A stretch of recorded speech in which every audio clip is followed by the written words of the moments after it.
há descrições, inclusive históricas, que falam que os judeus consideravam os samaritanos menos do que um cachorro, menos do que cachorros. Vocês sabem disso, talvez até melhor que eu. Agora, fico aqui pensando, ele é o herói da história. Ele é o herói da história de Jesus. Sabe por quê? Porque esse é o padrão de Jesus. Jesus sempre subverte os padrões estabelecidos por esse mundo, inclusive por esse mundo religioso. Jesus sempre subverte. Jesus sempre muda. Jesus sempre vai na outra lógica, na outra direção. Jesus sempre surpreende. Imagina, ele vai para o doutor da lei, religiosão, que conhecia tudo, que dava o dízimo de tudo, dava o dízimo do cominho, da hortelã, dos temperos. Não amava, não, mas tudo bem, isso é só um detalhe. E fala para ele: olha, deixa eu te contar uma história. E aí, na história dele, o herói dele é um samaritano. Jesus age desse jeito, porque Jesus sempre chama quem não é para si. Jesus é um mestre que escolhe heróis improváveis. Jesus, aliás, é um mestre que escolhe gente improvável como eu e como você. Se fosse pelo nosso mérito, se fosse pela nossa capacidade, fosse por nós, pela nossa história, a gente não era digno de fazer o que a gente faz. A gente não era digno de conter a mensagem que a gente contém. Mas ele escolhe desse jeito, porque Jesus olha sempre para o excluído na direção de incluí-lo. Jesus olha sempre para o marginalizado para trazer para dentro. É assim que age Jesus. Essa é a lógica de Jesus.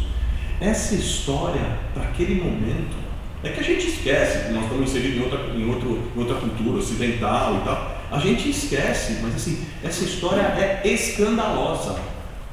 Essa história é escandalosa. E Jesus faz questão de falar isso, de dizer isso. Porque ele sempre inclui o excluído. Ele sempre escolhe heróis improváveis. Ok. Mas o que a gente pode extrair dessa história aqui, rapidamente? Que lições a gente escolhe? A gente aprende nessa manhã juntos com essa história. Eu queria falar 2 ou 3 aqui. A primeira lição que a gente aprende com essa história, buscando viver uma fé relevante nos tempos e no lugar onde a gente vive, a primeira lição que eu aprendo é que nós precisamos andar nas ruas aonde as pessoas estão sendo espancadas e deixadas quase mortas. Essa é a primeira lição que eu aprendo. A gente precisa descer as ladeiras das ruas das nossas cidades, onde as pessoas estão sendo espancadas e mortas. Nós precisamos fazer isso intencionalmente, porque é disso que Jesus está falando. É disso que Jesus está falando. E por que eu estou insistindo nisso? E por que eu penso isso? Porque a gente vive num mundo que prega para nós o tempo todo o contrário. Prega para a gente se afastar dos lugares mais sujos. Prega para a gente o tempo inteiro ir para os lugares mais seguros.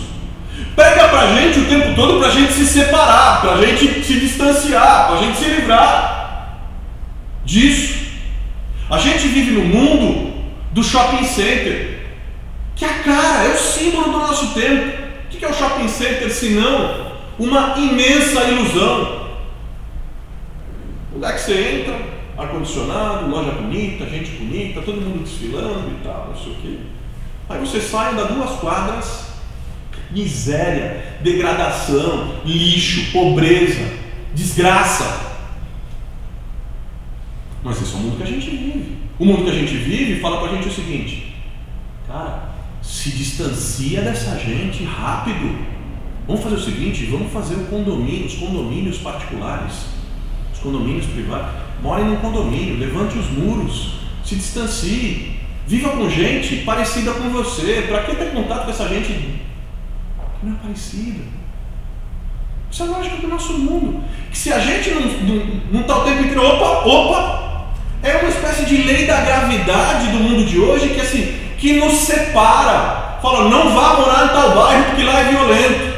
Não vá visitar tal parente naquele lugar porque aquela vizinhança é péssima. Não vá em tal lugar porque aquelas pessoas têm costumes muito diferentes dos nossos. Não vá. Distancie-se. É uma espécie de lei da gravidade mesmo desse mundo, que nos distancia, que nos tira, que nos afasta da dor, do sofrimento, da miséria e da desgraça humana.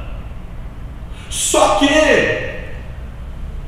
a lei do Evangelho, a lei da gravidade do Evangelho, é oposta à lei desse mundo.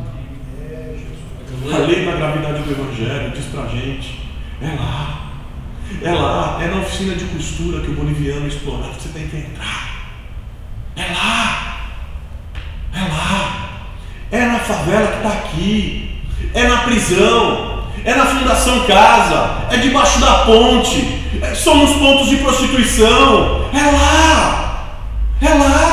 Porque é lá, são nessas ladeiras dessa vida e das nossas cidades que as pessoas estão sendo espancadas e mortas pelo sistema. É lá que tem gente caída e morta. É lá. Agora é lógico, isso também nos custa. Não é simples, porque não é nosso. A nossa tendência humana é sempre o quê? Quer saber, eu não vou nem olhar para isso. E a gente vive num mundo onde cada vez mais a gente evita a dor. E a gente traz isso inclusive para dentro da igreja. Ninguém quer vivenciar a dor. Ninguém quer ter contato com a dor. Se a dor de estômago, toma um antiácido. Então a dor de cabeça, toma um. Por que eu vou ficar tendo dor de cabeça? E a gente fica impaciente, já viu? Começa a dor, não passou com o remédio. Puxa, tira logo esse negócio aqui. Ninguém quer ter dor, quer ter contato com dor. Ninguém quer ter contato com a pobreza, com a miséria. Eu fiquei feliz demais, Sal. Queria falar isso com humildade. Eu estou aqui. Gente, eu estou em casa. Não vim aqui para fazer discurso, para fazer pose. Sabe, para contar lorota, sabe, loroteiro, tá cheio ali, não é nada disso. Mas eu fiquei feliz pra caramba, mês passado ela foi, no começo do ano a minha filha mais velha, com 17 anos, me procurou. Falou, pai, eu queria, nas minhas férias eu queria fazer uma viagem missionária. Eu olhei e falei, como assim? Eu queria fazer uma viagem missionária. Eu já escolhi o lugar, inclusive. E o grupo. Onde é? É na periferia de Manila, nas Filipinas. Eu fui sério, eu tomei até um susto. Falei, como assim? Falei, peraí, vamos conversar melhor. Eu falei, não, pai, eu queria viver uma experiência de amor prático. Eu falei, filha, mas tem tanto lugar aqui, você sempre esteve com a gente, comigo, com a mamãe, nós estamos sempre indo em Mucó, indo em lugares. Pai, eu queria ter a minha experiência com esse grupo, numa outra cultura, num outro contexto, mas eu queria estar lá. E ela ficou um mês lá, hospedada numa escola na periferia de Mangueira. Os primeiros 3 dias ela me ligava, pai, tem muita barata. Pai, é comigo, não sei o que. Eu falei, filho, bem-vindo ao mundo, filho. Bem-vindo ao mundo real. Esse é o mundo real. Onde 80%, 90% da população vive. Esse é o mundo que a gente vive, filho. E eu me lembro que eu falei para ela, eu falei, filha, mas presta atenção. Não olha para isso, mas presta atenção. Porque é nesses lugares que Deus costuma falar com a gente de uma forma que a gente nunca mais esquece.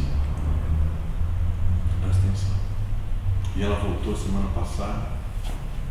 Ela me mostrou as cartinhas das crianças que ela cuidava lá e tal.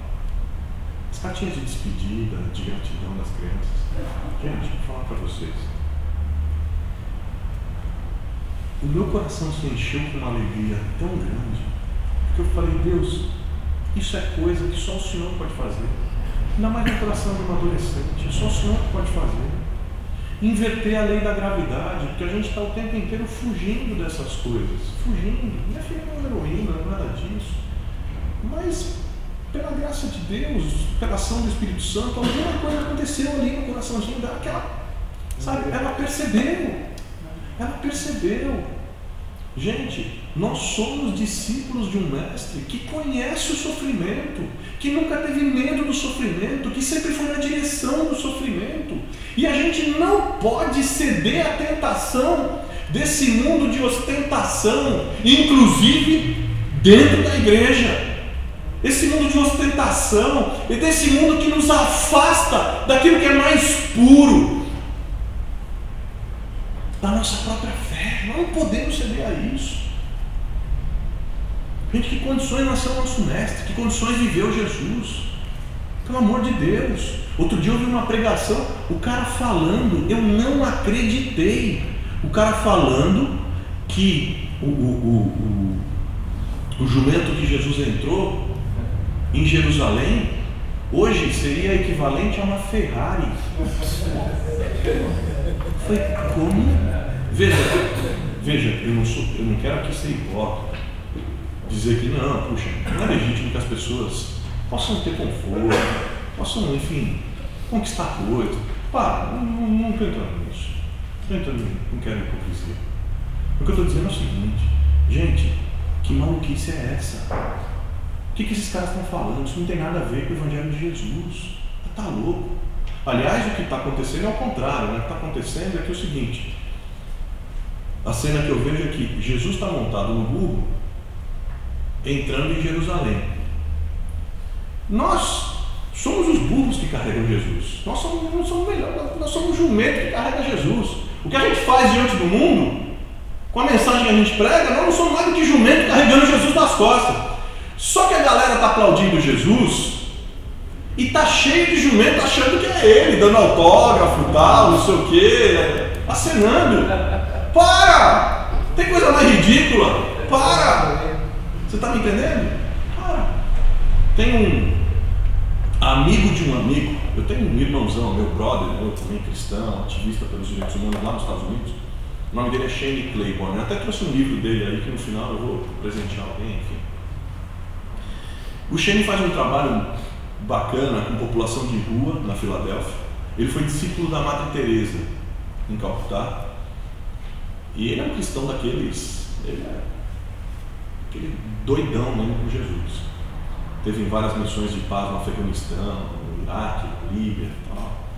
É um cara sensacional, tem uma bela, baita contribuição. Mas ele contou para mim, aliás, acho que ele conta no livro isso, ele contou para mim que um pastor amigo dele tinha preparado um culto especial, uma celebração de Natal.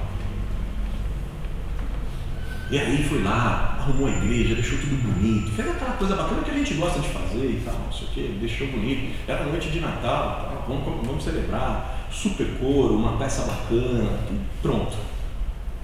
E aí Deus resolveu falar com ele.